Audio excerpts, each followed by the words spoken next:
It's October 8th. We are in the international airport part of Kuala Lumpur, finishing our trip from the Maldives to Malaysia. And we're headed back to Ningbo, and we're going to get quite a surprise because there have been two typhoons that have kind of worked with each other to really mess up Ningbo. The entire city is inundated with water. There have been some deaths, some pictures on Weibo of those deaths, and as most people are trying to run away or hide, we are going there. So we're headed back to Ningbo, and we've got to go first to Shanghai, fly to Shanghai, and then we have a driver that's going to take us, hopefully, to our house. But I'm really interested to see what's going to happen there because, like I said, the whole city is really flooded. Not like a few inches, like all of the rivers have overflown, and it's pretty nasty. I hope you are back home without problem. I only sleep 3 hours and I wake up. What kind of factory you have back home? Plastic, right? And one machine, and electricity, room, everything, office, full of water. How much water? Above knee, my knee. What's your dad doing right now? Probably crying. Factory damage and no insurance. Here's my car. Why is there no insurance? Because we have new machine and a new building, and I tell my father we have to add that on and continue the insurance, but we did it. And as Annie was saying, she's got a real special circumstance because she's actually a factory owner. So not only does she have a responsibility to all those workers in the factory, but she's got a responsibility to her clients and to her father, who's bought a whole bunch of machinery and has orders sitting on pallets that are now underwater. It makes you think about all the different details, shop owners and little clothing outlets and those people with houses on the first floor. Oh yeah, outlets. Everything. All those. Full of the world. Yeah, all the stores, everything. How about the train station? A subway. I mean, in Subway. South Station was messed up. The rivers came out and the Moon Lake. And you know I've been thinking a lot about the cars. There's so many cars that are covered with water, and I'm like, what is going to happen to all those cars? It's incredible. It's kind of like Katrina-ish, not the same, but the water will go away eventually, unlike Katrina, but it's going to be pretty nasty, and we're going to go into it from out of it. Like right now, we're sitting drinking coffee at, what's this place called? Old Town White Coffee, and we're going to go.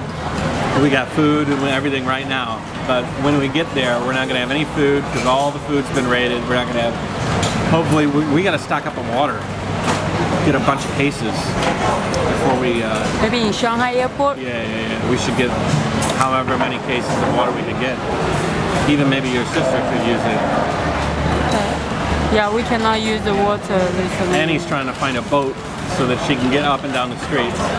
Although, it's still going to be 8 hours before we get there, right? I mean, before we get to Ningbo. Yeah, but the water still increased because in the mountain... Yeah, Ningbo is interesting. They've got the reservoirs in the mountain that deliver the fresh water to the city, and those are overflowing to the point that they have to release water. So not only is it raining... Not release, yes. Now it's automatic come out, like it's full. If they start to release, I think the village down everybody's getting messed up. Anyways. It's very special feeling for me, actually. Yeah. Well, let's see. Let's first get on the plane back to Shanghai. Annie's got a lot of firsts checked off the list.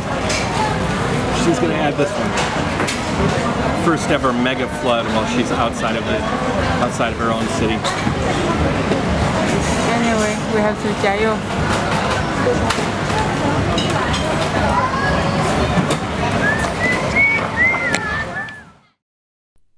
When we arrived in Shanghai, we started the 3-hour drive back to Ningbo. Annie was able to set up a late pickup of a few Zodiac inflatable boats that we could distribute to some of the rescue operations underway in the city. The typhoons had settled by the time we got there, and we were able to have a fairly uneventful ride on the highway. When we got off the highway, it definitely got more treacherous, but we were able to make it back in one piece.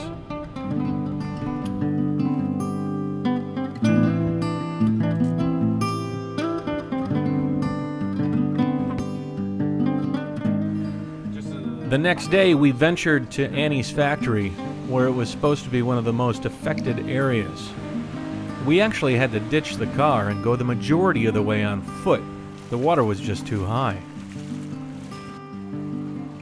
So we filled up one of the boats and used it to help get to the factory.